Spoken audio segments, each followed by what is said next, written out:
Star Wars Geek Girl. They're geek girls that like Star Wars. And sometimes cry. Hi everyone. Thank you so much for coming and not going to the High Republic panel. It's awesome. You don't want that light I really on. appreciate Turn the light off. being here. He has a video light on. I'm Zoe from Star Wars Geek Girl. If you've been listening, or if my dad just handed a card to you and told you to come today or yesterday. So Matt. Hi, I'm Matt Martin. I'm part of the Lucasfilm franchise story team. Work on Star Wars storytelling, on video games and animation and publishing and Disney parks and lots of stuff. Yeah, so I've known you for a few years. We haven't podcasted together, so it's really cool to do it, especially at Celebration, which has been really awesome so far. Do you have any thoughts on anything? I'm sure you know way more than any of us, but any thoughts you can say about what we've learned yesterday or today? I'm still catching up myself because I wasn't actually in the panel. Daisy coming out blew my mind as much as it did anybody else's. I had heard rumblings of her being involved in a thing, but since I don't work on live action, I didn't really know. And certainly was things take a long time to get rolling. There's no way that she's going to be here. Yeah. So having her come out was a really awesome surprise. I fully admit, I started just sobbing when Ray came out. I was like, all right, that was a lot, but I was so excited. Yeah, me too. Whatever they're doing there, I'm in. You don't just know everything all the time. When it comes to stuff like that, it's almost easier to not know, at least until it starts to become solidified. Yeah. Because there's already so much that I do have to remember that not knowing what's going on and what may or may not actually happen is probably just easier. Well, yeah. A couple years ago, I'm sure a lot of people know if you've been listening to the podcast or ever talked to my dad, I was on Our Star Wars Stories, which was a web series Lucasfilm did focusing on different people and their individual Star Wars stories. And so Matt was on the crew and helped tell everyone's Star Wars story, but tell mine. So I want you on our podcast today to tell a little bit of your Star Wars story. Sure. My story is weird. I grew up as a big Star Wars fan from the point where I was pretty young, but I'm of that age where I kind of got into Star Wars where no one cared about Star Wars, before the special editions, but after the films. So I was that weird kid that was really into Star Wars, and it actually started at a sleepover. A friend's sleepover randomly decided to put on Return of the Jedi, and it blew my mind. I probably had seen them before, just as a younger child, because I know my dad had bootleg VHS of them. But seeing it then was a revelation, and I literally left the sleepover at 1 a.m. and went home and watched the other two films, and then I watched it literally every single day or every night in bed, one of the movies until I was probably 16 or so. And then I got into kind of Lucasfilm as a volunteer at conventions. So I started out volunteering at Comic-Con, and through that I met people, and I volunteered for 5 years, and eventually gradually made my way in to a job I was not qualified for. Which at the time we had a Star Wars shop. I don't know if you remember. That might even predate you. It's not something. It was the online store, the official online store. And I did a lot of work with them at conventions, and eventually the buyer left, and I put in for his job, and I know nothing about buying, but I kind of convinced them.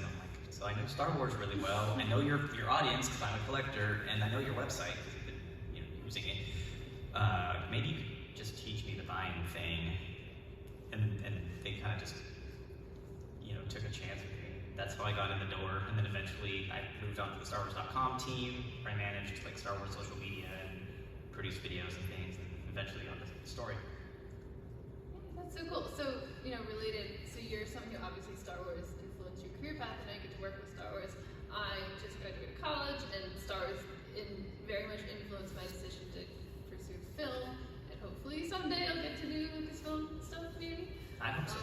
It'd be nice to meet work colleagues. That'd be cool. That would be super cool. So I think we can both talk about a little bit how Star Wars can have, obviously Star Wars impacts so many specifically pursuing it career-wise, even, not necessarily just for us, it's, working in Star Wars, but just how Star Wars can impact the way you see your career, I think is something we can both talk about for sure. Like, I know for me, I really got into film because of watching, like, behind-the-scenes stuff of Star Wars. Like, we had the Clone Wars DVDs when I was a kid, and I would watch the Clone Wars, and then I would watch all the behind-the-scenes, like the interviews with Dave Filoni and the sketch processes and all the stuff about concept art.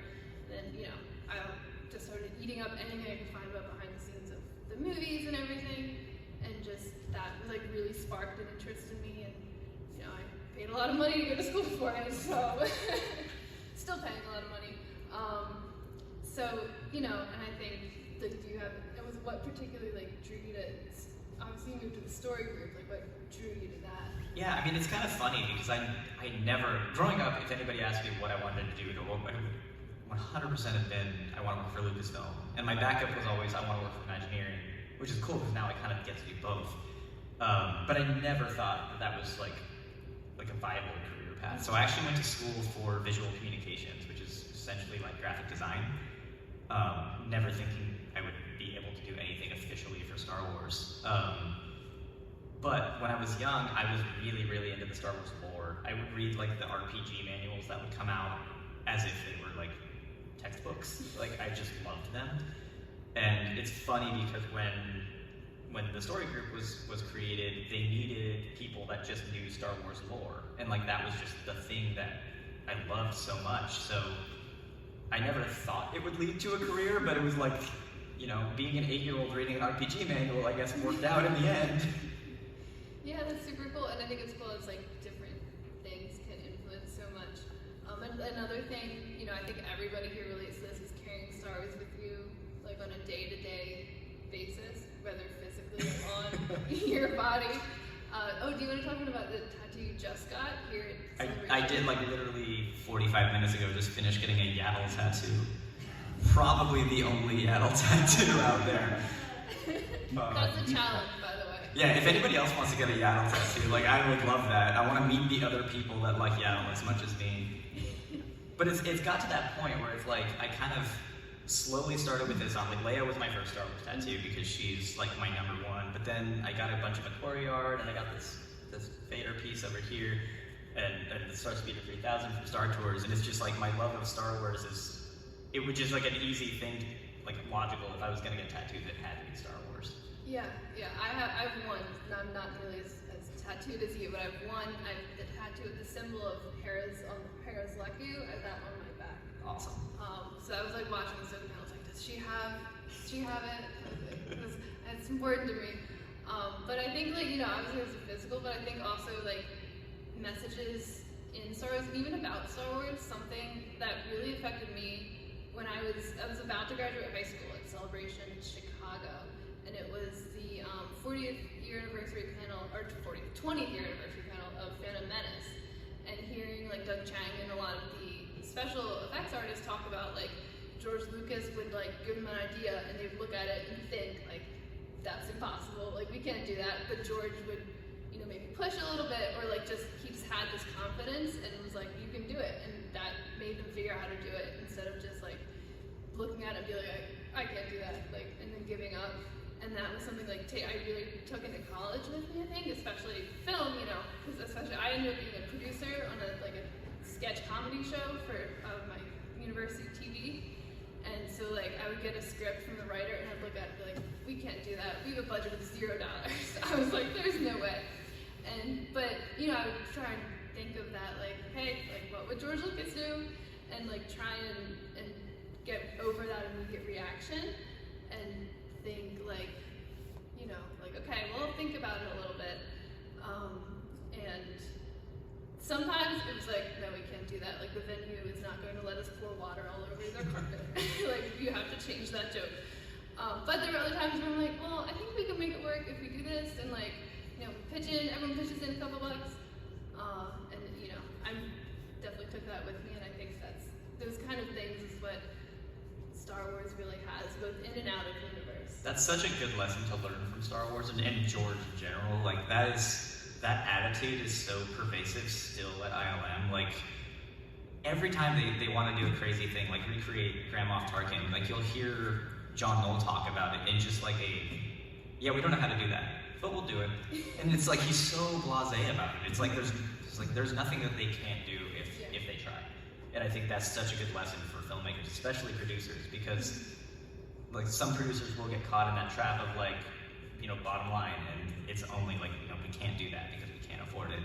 But the best producers are the ones that are creative enough to find ways to, if not solve for that exact thing, find a creative solution to get an alternative. And sometimes those creative solutions actually end up making it even better. Yeah, agreed. And that's something I think in the, I think it's just called Light and Magic, the documentary. Yeah. And they're talking about that again in the context of the original trilogy, like completely pioneering everything really they had to do. And they said George would tell them like, I want you to do this, and their immediate reaction was like, we can't do that, no one's done that, that's impossible. And he goes, just think about it.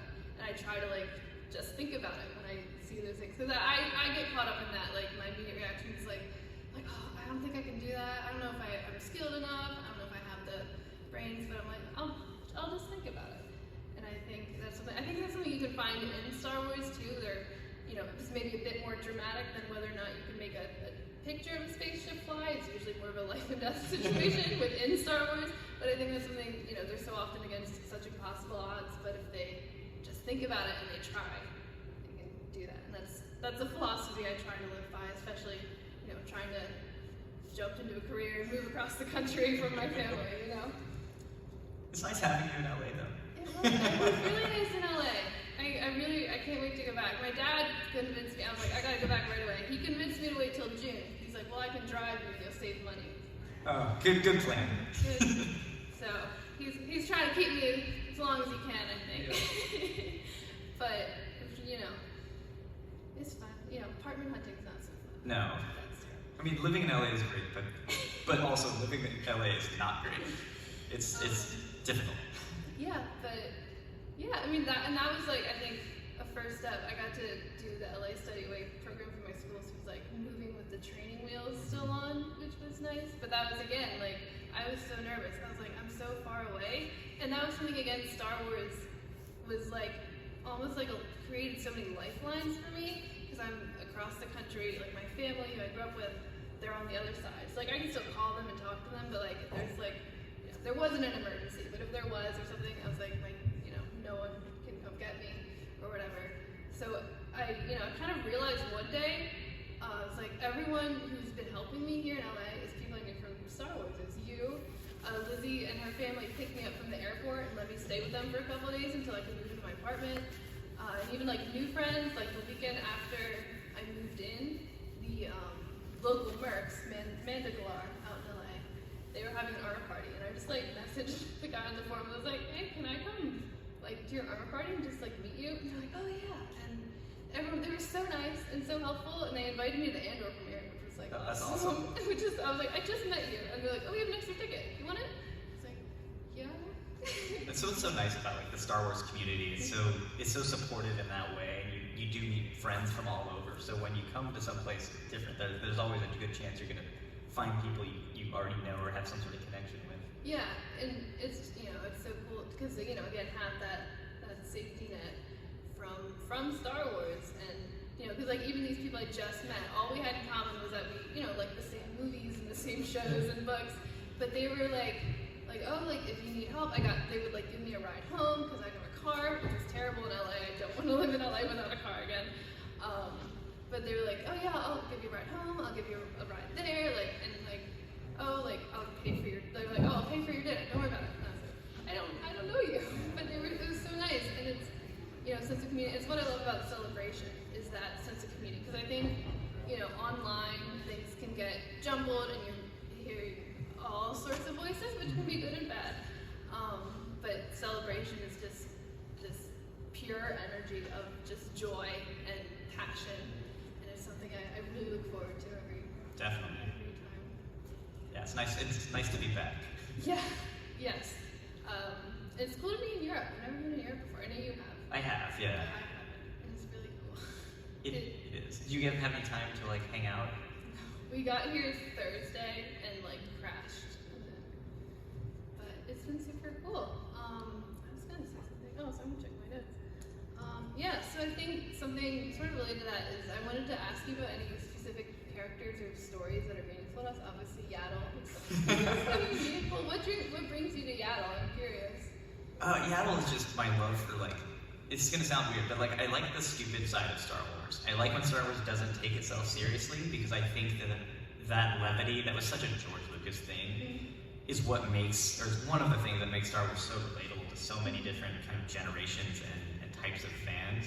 And so I've liked Yaddle since like '99. Just seeing her back there in the council just looking silly. It was like, oh, is that like a rejected Yoda puppet or what? And I actually had the funny, there's this really ridiculous photo, which is kind of what my tattoo is based on, of her like just looking surprised, like, and I had that as my phone background for like 2 years, because every time I would turn on my phone, it'd be like, hey, that's fun. So that was really it with Yaddle, and then like, more recently with Tales, which I am fortunate enough to have been able to work on a little bit, it was so nice because I knew Dave was like, wanted to do something with Yaddle, and I just remember being in that room and being like, oh God, please don't do anything bad with Yaddle. But I mean, he like, you know, they took the character seriously. They brought in a legit actor to play the voice, and they had her be a badass, and like, yeah, she dies, but like, she dies in a very like meaningful, impactful way. Like, that's exactly what I want from that character, where you can have somebody that is silly, but then also like can rise up and be great. And I think that's the Yaddle thing. Yeah, I think that's such a core part of Star Wars too, and I think it's something, you know, when it does get serious and sad, it enhances it. I think how silly it is. It's one thing to have, you know, you have this character and you just kind of get used to them being sad. It's like, oh, they're sad again. Yeah. You know, but when you've seen that character laughing and being silly, I think it's more impactful. Like, you know, like I always get really sad when we see Jar Jar's sad face. That's what I was thinking in too. Revenge of the Sith, because we're so used to him being, oh, it's Jar Jar, like he has fun and he's silly and goofy, and then you see him mourning, and you know, I think it really enhances the impact of Padme's funeral.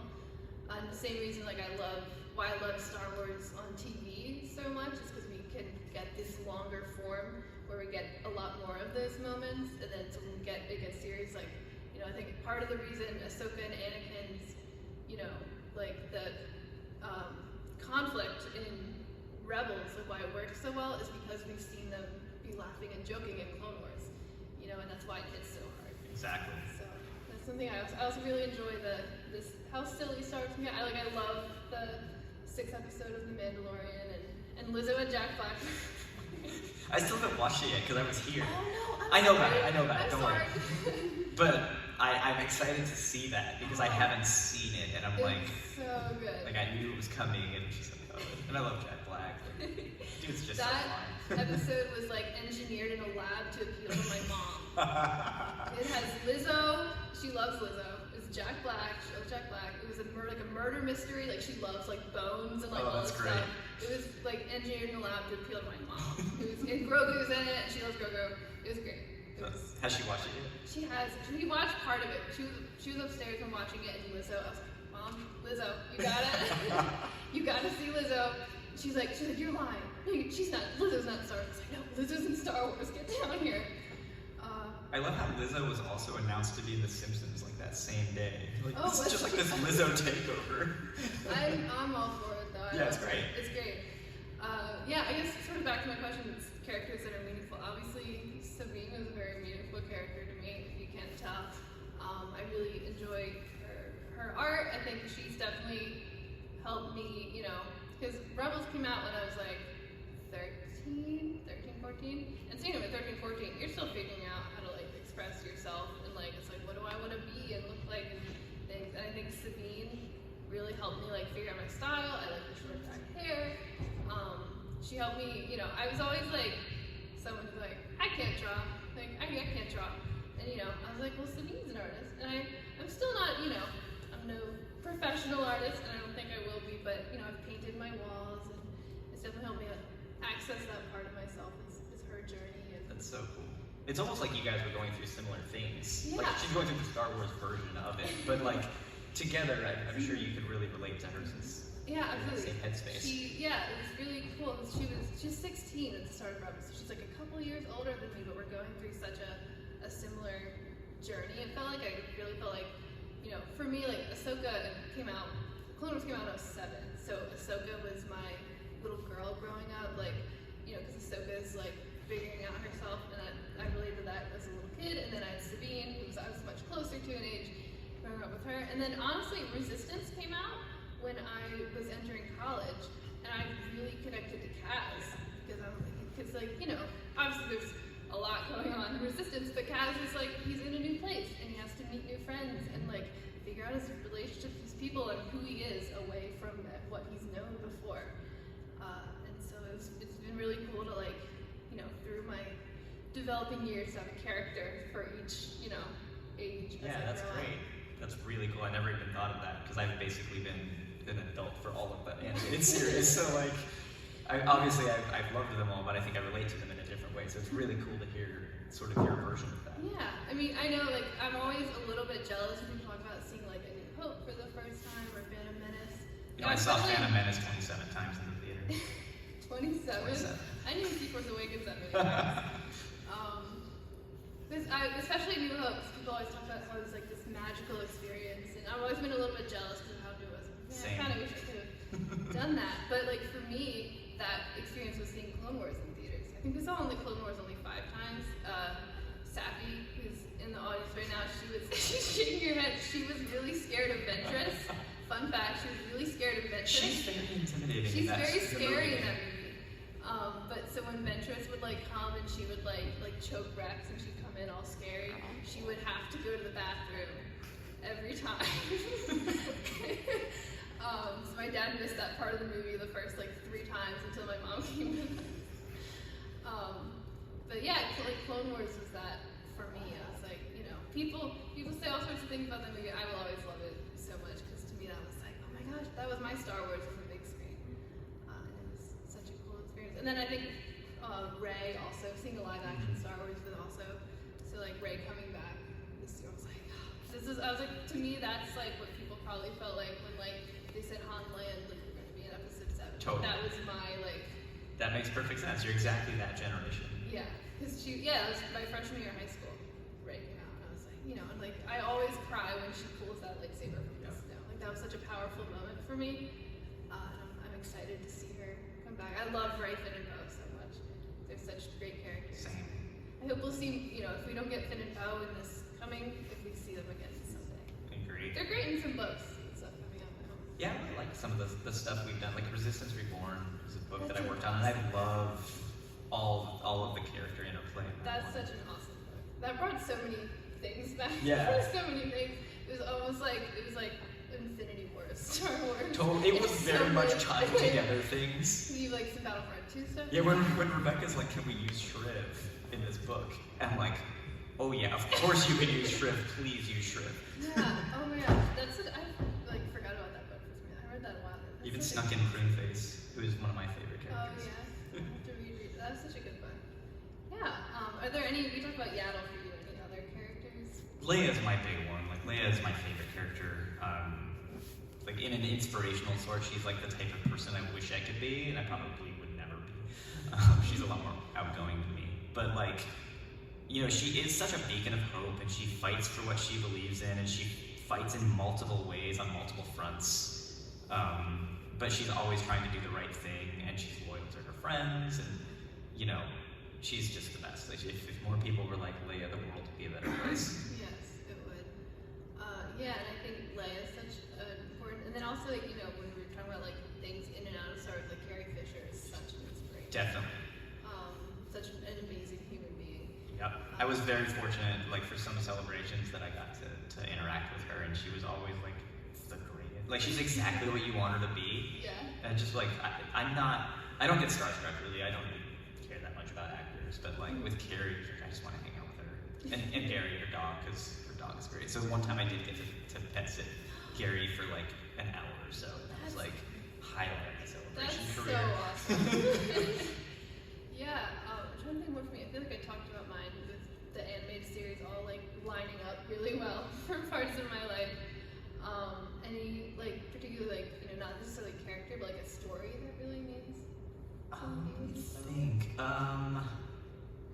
Anything everything about the rebellion in general always means a lot to me. Like I really like what they've done with Andor and Rogue.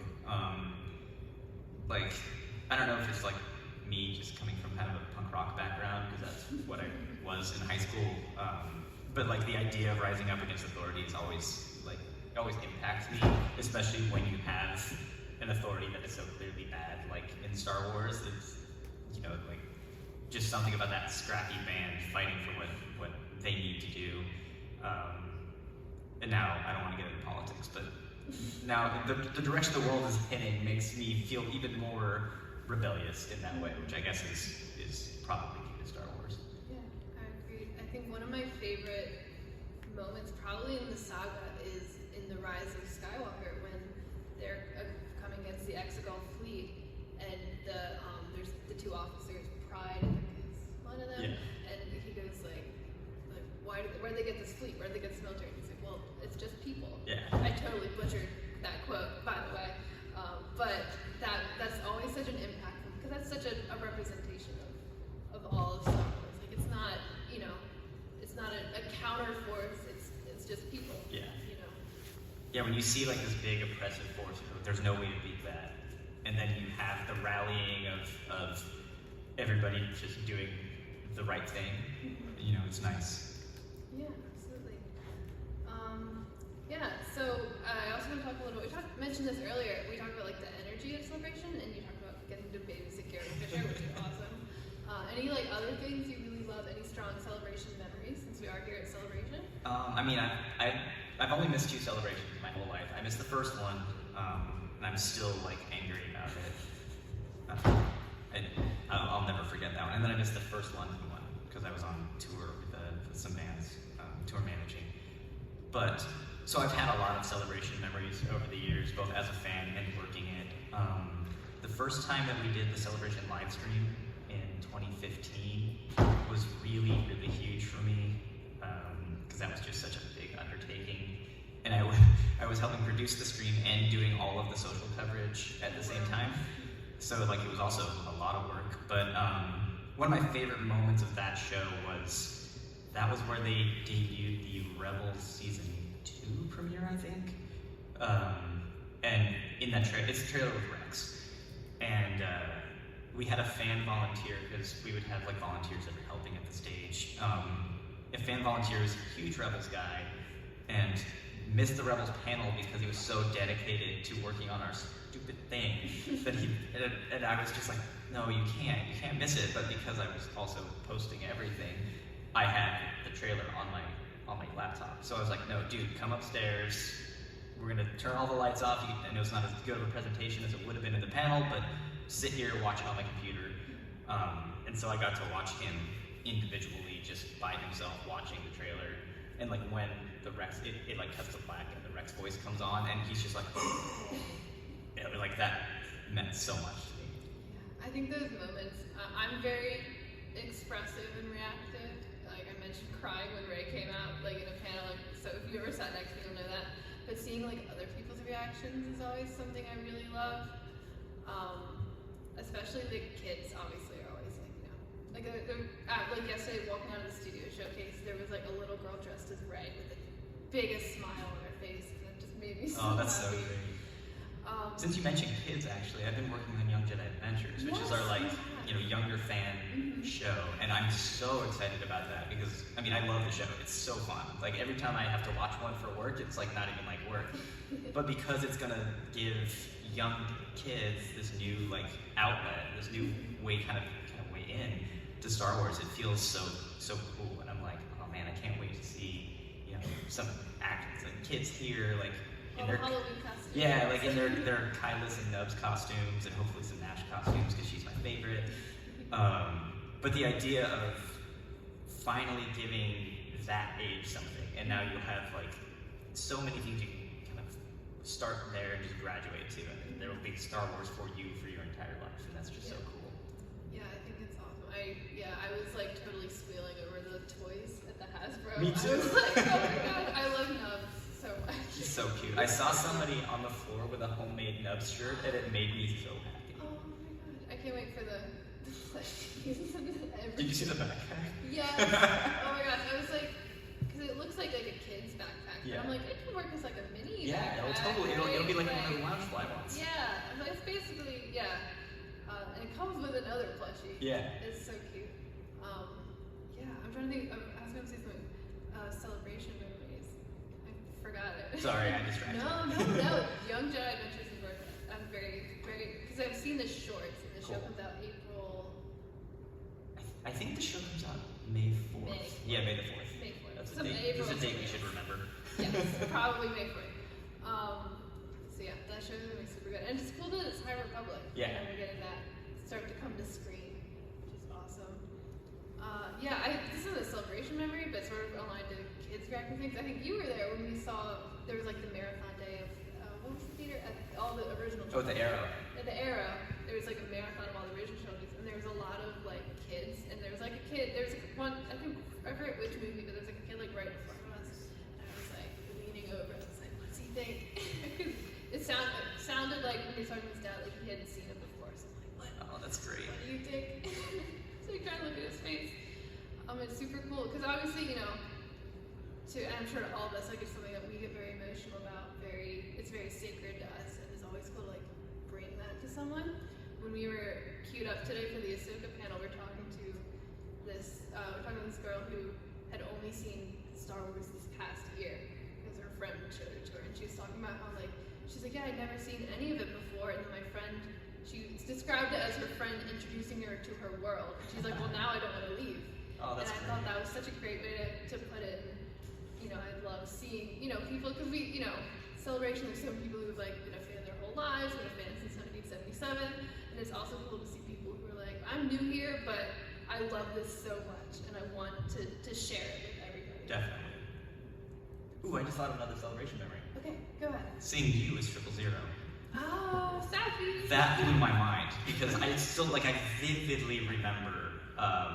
I'm pretty sure it was Orlando, but I vividly remember coming across you in the hallway and I work on the Afro series in comics, but I'm just a big Afro fan. And seeing Trip and then having you talk as Trip, it was just like. Wait, There's a I trip think here. that was Christian. Was it? Yeah. I don't talk. Safi's here. Okay. Then it may not have been you. But you signed the inside of her helmet. I did sign the inside of your helmet. I have seen you in the costume. It's Chicago, I think. Okay, that was probably I it. don't think we had it yet in Orlando. Yeah, we. So who was it in Orlando? That was Christian. I'll send you his information. So there's how many trips are there? There's probably half dozen. There's Oh, that's one amazing. here. There's one here yesterday. Did you bring Trip? Yeah, that doesn't fit in it. Yeah, that's a lot to go international. Sabine, Ahsoka, and Fennec took up all of our bags. Fair. Well, I'm sorry then that wasn't you. But I can't tell because people have helmets on. Yeah, no, it's hard. But yeah, that's cool that you get to, have a part in shaping and creating these characters, and then you get to see them brought to life. Actually, Dave was talking a lot about that in the Ahsoka panel today, seeing Ahsoka and Sabine and Hera next to him, that kind of experience. Yeah, it's really surreal. I saw a whole group of High Republic people on my way in today. It was just wow. They had a leveler egg and everything. I was just like, this is so cool. Yeah, I was gonna say something. It's, obviously I don't have a hand in creating these characters, but if you read a character in a book or a movie, or even in a comic, or you watch them even, and then you're standing next to someone in an awesome costume. It's oh my god. And I do costumes, so I know you're just a person in a costume, but oh my gosh, that's Darth Vader or Yeah. whoever.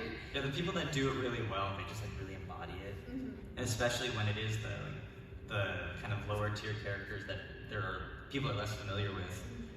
That people you will definitely see at Celebration because this is where they bring out the deep cut costumes. It feels so special because clearly that character meant a lot to that person. Yes. Yeah, I know my first Celebration was Orlando, and so I've been to cons before, but a general con is the stars. You see the more the high tier, the more popular Star Wars costumes generally, and at Troop. So I knew some people our friend has a Revan, so there was some of that.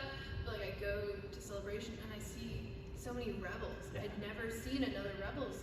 I think I knew one Ezra, but I'd never seen another Rebels cosplayer before, and I was like, oh my gosh, there's so many Rebels.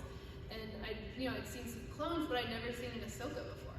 there was like so many Ahsokas and like all these characters I love, and it was so cool to see. I was like, you love this character like as much as I do, like to the point for some of you that you're gonna paint your face and glue all sorts of stuff to yourself, and like Or dye your hair. or dye your hair. Now I'm actually really happy because now I can give a real life reference to the hairstyles for like the exact haircut, because they don't like it when you bring them a cartoon. It doesn't help them very much. Fair. So very excited about that. And it's really cool to see the dedication, because even when we have communities like I'm in like the costuming groups or like online, it's like you're here and every single person loves Star Wars at least as much to buy tickets and possibly fly from very, very far away. Like we were in line yesterday trying to get the studio showcase, and so there's us from Pennsylvania. We're talking to someone from Scotland, a couple people from England, because that's where we are. Talking to a family from Israel, talking to people from California. Like it's so far, because we're like, oh, we came so far. And we're like, well, I came from California. I'm like, oh, you came even farther. And it's cool to feel that we all have that passion. Definitely. Here is really interesting because you'll hear so many different accents. Yes. Where like for say California, for Anaheim, it just feels like there's a lot of Americans there. I'm sure there are other people from other countries as well, but here it feels like it's kind of a centralized location for a lot of people, and so you will interact with people from everywhere. It's really, really interesting. Yeah, and like when we were in line for Ahsoka today, we were listening to, John was part of this, our friend John, a discussion about biscuits versus cookies versus like all sorts of things. It got a little heated actually. It was really funny. But it's like cool, like yeah, we're at a Star Wars panel, but like all these different people from all these cultures love these stories and love these characters. Yeah. And it brings people together. It's really It's like a universal language almost. yeah, it really is. And it also reminds me of, we were at Star Wars Weekends, well, when that was still a thing in Orlando. We didn't realize it was Star Wars Weekends when we booked the Disney trip. Oh, that but worked out. It was like the first weekend of the last batch of Star Wars Weekends, which was cool. But even for Star Wars Weekends, there was tons of people. We were talking to someone, and they're like, "Oh yeah, I'm from the Hawaii garrison. Oh, I'm from the German garrison," and like, it really brings people together so much. Definitely. It's cool and weird how George managed to like create something that can appeal to so many different people of different backgrounds and different cultures. Right, and I think part of that is definitely how much Star Wars draws from so many things too. Yeah. Like, there's obviously westerns, like very American, but also like the samurai films from Japan, and even like just different planets will have architecture from different places. Like Naboo, obviously it was filmed there. It's very Italian, very Spanish, and all sorts of things like that. And it's cool to see how we can blend, and that's why I love something like Visions, which we're getting another volume of. Yeah. And allowing people from different cultures to give back to Star Wars in a way. Definitely. And Visions is such a great outlet because it doesn't have the kind of rules and restrictions that we may apply to other Star Wars storytelling, so you really do get to see that sort of cultural twist on it, which you'll get even more of for Visions too, because it's an international base of studios. Yeah, I think I saw a couple of Visions. I love Visions. I saw a couple of Visions cosplayers. Oh, would you see? I saw an F and Awesome. a Ronin. I was like, So oh, cool. Visions, Visions. It was super exciting.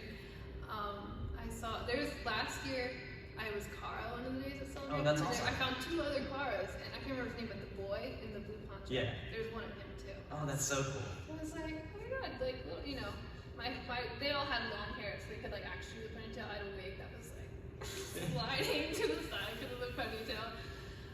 But it's just, it's cool, and it's cool to see like different costumes, like how people wear them, different Definitely. do them, because obviously there's like on-screen accuracy, but for sometimes it's like both costumes are equally accurate, but it looks different because of the person, and it's Yeah. awesome to see that personal. Especially when it's something like animation. Yes. Because you do have to take some liberties to try to translate, the animated art style to like real world art style, and it's and you end up with different takes on that, which I think Yeah. is just really cool. Yeah, it's interesting to see different interpretations. I was F for Halloween a year or two ago, and so I made the shoes, and I was like, oh, there's a silver piece across, but it's, you know, you can see my black socks under, so I was like just taking felt and like gluing it to shoes. And then I saw like the F cosplayer today, she had just a black piece, and I was like, that's so much smarter. I was like, the way I did it is so annoying. But like my brain just saw that and interpreted it as, oh, there's a silver piece over top. So make the silver piece over top. I was like, you know, it's cool like with animation. You know, especially animation, there's all those little things that like don't make sense. Like Sabine's comlink, when she only has one belt, just kind of like sticks there.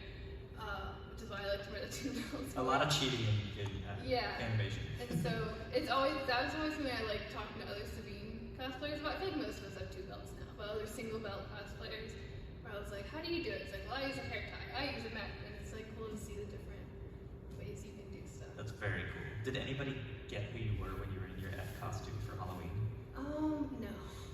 I was like, I just like wore it to the dining hall. And so one person did it because it was my friend that I made watch missions. Okay. That doesn't really count because I made it. I've done weird costumes before that absolutely nobody gets. But I get it. That's all it is. It's like, well, I know what I am. Like, and that's what, you know, you can tell I'm in a costume. Yeah. Usually. So, I don't know, maybe I just dress like that. I mean, Star Wars has good fashion, so if you just dress like that. No, I love Sabine's new jacket. Me too. I don't know if I want to do the armorless costume because I just love the armor so much, but like, I You'd just have want to have a wig. Yeah, I did the wig. But I was like, I just want the jacket. Jacket's great. The jacket's awesome. I'm very obsessed with Star Wars jackets in general. There's some good jackets. I feel like Resistance has a lot of good jackets. Like Kaz's jacket's so good. Andor had amazing jackets. Yep. Rogue, I think, still has my favorite. Like, there's several rebels that have like rebel background rebels that have like the best jacket. It's like this kind of gray blue with like the ribbing down the arm. It's very good. I love the ribbing on the arm. Yeah. I don't know I don't know where that comes from because I've only seen it in Star Wars. Yeah, like I wonder if it was that a thing like in 70s costumes, or is that something they really did make? Because most Star Wars costumes from the originals, you can see you know, like it has kind of like the waffling and stuff like that, which you can see was popular at the time. But that one, I don't know. I'll have to research that one. But I love that it's become so iconic. I know. I have the Jinn from Rogue One, and I'll be sitting wearing it, just like rubbing my fingers. I have that one too. Yeah. They took the time. Okay. Yeah, I'm trying to think of other movies. Maybe we can just Too talk. much. So Would you much like stuff. questions? What? Oh yeah. Anyone have any questions? Obviously, don't ask Matt about future projects and stuff he can't answer. I mean, you can ask, but you won't answer. Yeah, you'll get a very boring answer. Anyone have any questions for me or Matt? I know Matt's a bit more exciting. Okay. As someone who was around for the original Star Wars, I was 5 then, but I was still around. How do you see the stories that have changed, or the writing style that has changed from the original Star Wars to what we have now and the future? Not anything specific about the future, but just the styles of what was acceptable back then and now where it's going. Yeah, that's a really interesting question, and that's something that I think we constantly are trying to kind of wrestle with, because we do still want it to feel like all Star Wars should feel like it has its base in sort of the era that George wrote them, and in kind of the things that inspired him. So it's sort of a melding of looking at what had been done for Star Wars before, and then just sort of the more modern ways of writing. I don't think we ever get rigidly structured. Like, if you look at the Star Wars movies, it's not like they're typically, you know, standard like 3-act formula, but like it's not. I don't know if you know anything about writing, but it's not like the save the cat formula, which is kind of the go-to that a lot of screenwriters use. It's sort of a melding of a lot of different writing styles, so it gets modern but not too modern. Or we definitely try to avoid getting like meta, where it feels like we're being self-referential of Star Wars and things like that. It's always trying to treat it with the authenticity of what would it be like if we wrote it back then, while still finding a way to connect to modern day audiences. That's a really good. That was an interesting question. That was a good question. I I hope my answer was okay. Any other questions? Anyone? Or just, a comment? What was your weird costumes that you made? I don't think I did any weird Star Wars costumes. I did Scott Pilgrim before the movie came out, and no one got that. Like, based on the comic, it was very random. Let me think.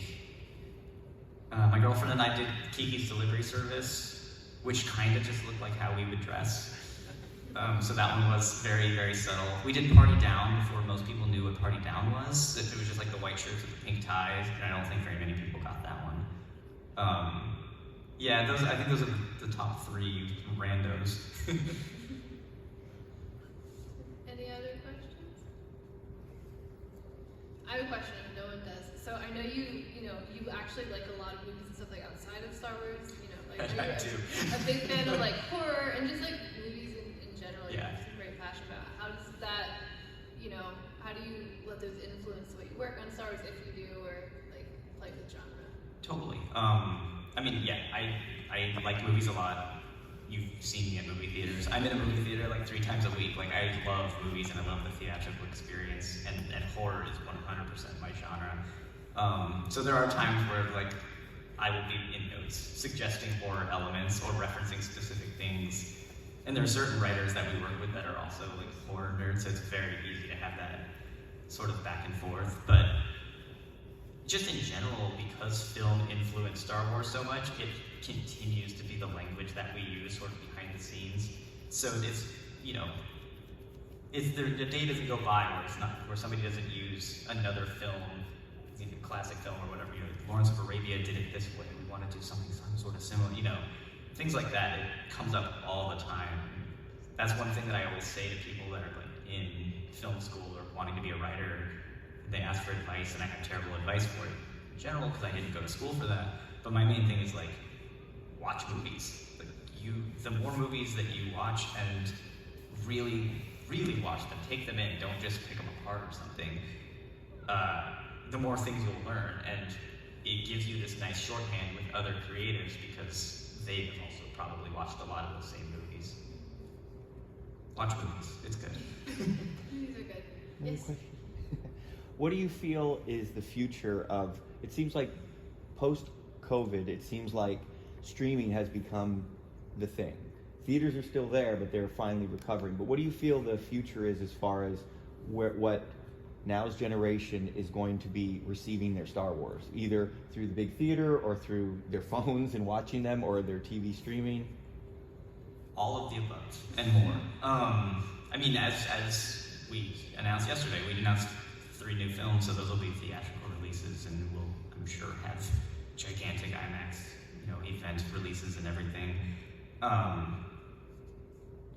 I still think the industry needs to find a way to convince people, other than people like me, that the theatrical experience is worth the effort.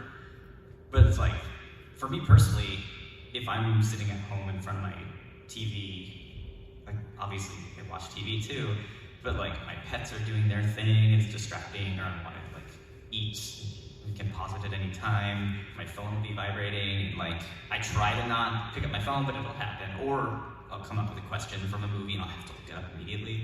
And like being in the theater, not being allowed to do that, allows me to focus on it, and allows me to actually remember what I watched. And I'm hoping that that continues to be an experience that people enjoy, but I don't want to limit it. So I think TV has been an amazing outlet, especially with Disney Plus now. It's such an amazing place for Star Wars, and it allows us to tell longer form storytelling that George, aside from Clone Wars, really didn't have an opportunity to do.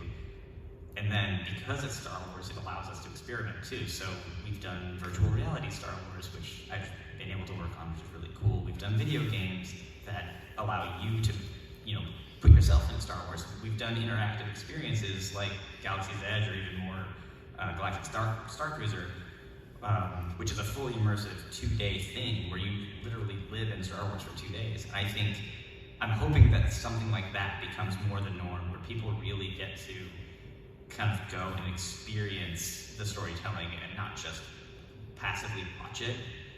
But yeah, I think it's cool because there's kind of something for everyone. And even, we launched a Star Wars TikTok recently, and so that's going to get to people that are really into TikTok. It's great. Star Wars TikTok's very funny. Yeah, they've been doing a good job. Have you noticed the weird running bit of them having 3 arms? There's this weird bit that like, it's so bizarre, and I love it so much, where like, whenever they do like the little cooking videos and things, they'll have like an arm come in and another arm come in, and then like a third arm comes from another direction, which is like, where's that arm coming from? But it's only if you pay attention. It's like the holiday special, though. Totally. It's literally the holiday special. Totally. Oh It's my gourmand. gosh. That's I guess I'm just like paying close enough attention to this. It's very subtle, because it's just really weird. But like I think they're just having fun with it, which is cool. So until our government shuts down TikTok in the States, it'll continue to be fun. Oh my gosh. Yeah, I think that's something, I feel like it's been a more recent shift, is like the Star Wars social media being less just acting like, like, here's the new episode, Yeah. like, oh, there's a new thing, and interacting with fans and like having a bit more of a personality. Definitely. And, like, super fun. It's been great to watch. They've had some really meaningful interactions with fans that I thought had been really heartfelt, and so like it's nice to see them being able to do that. Yeah, it's been really cool. And it definitely helps, it's always like kind of fun, like, oh my gosh, Star Wars like my thing, Yeah. or comment on my thing, and it's another way to help people connect and get excited about this.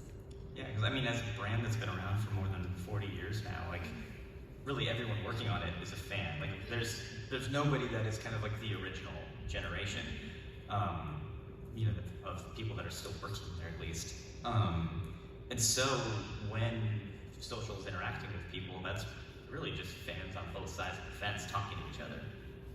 Yeah, and that's what it's all about. Exactly. That's why we're all here, to interact with each other, and the panels and stuff too. But really interacting with each other is always the highlight of Celebration. Seeing how creative everyone is and passionate, and getting to talk about biscuits versus cookies. Yeah, well, we are about out of time. A little more than 5 minutes left. Any other questions? Comments? Not necessarily about any specific projects, but just general relation of Storybook and Legends.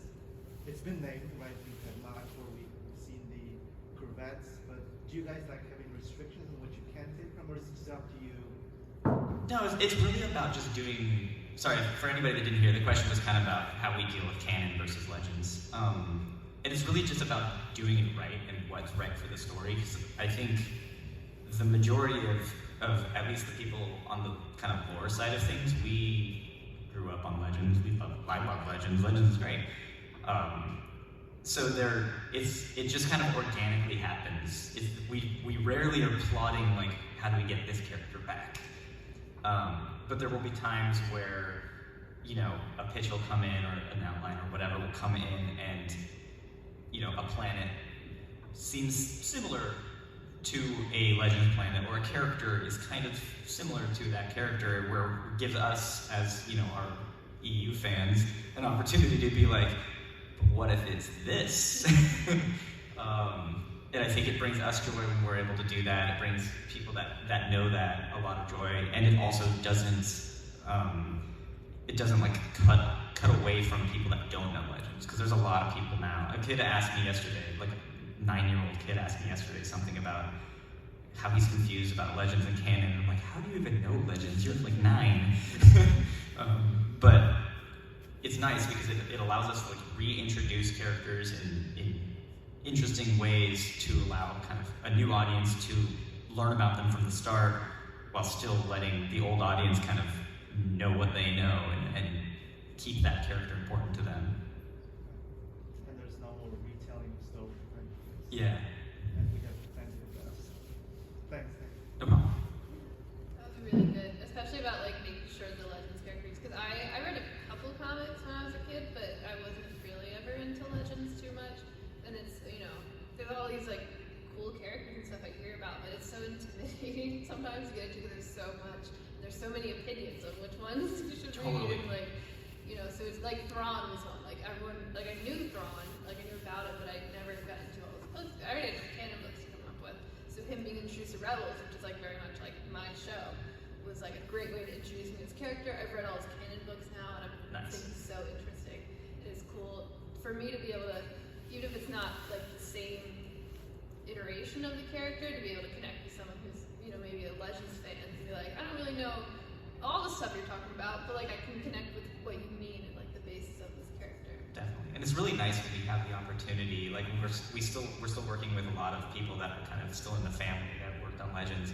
Where like somebody like Thrawn, you know, Dave and his team talked to Tim Zahn, who created Thrawn, to try, you know, make sure that they're doing it right and they're you know, approaching it in the right way.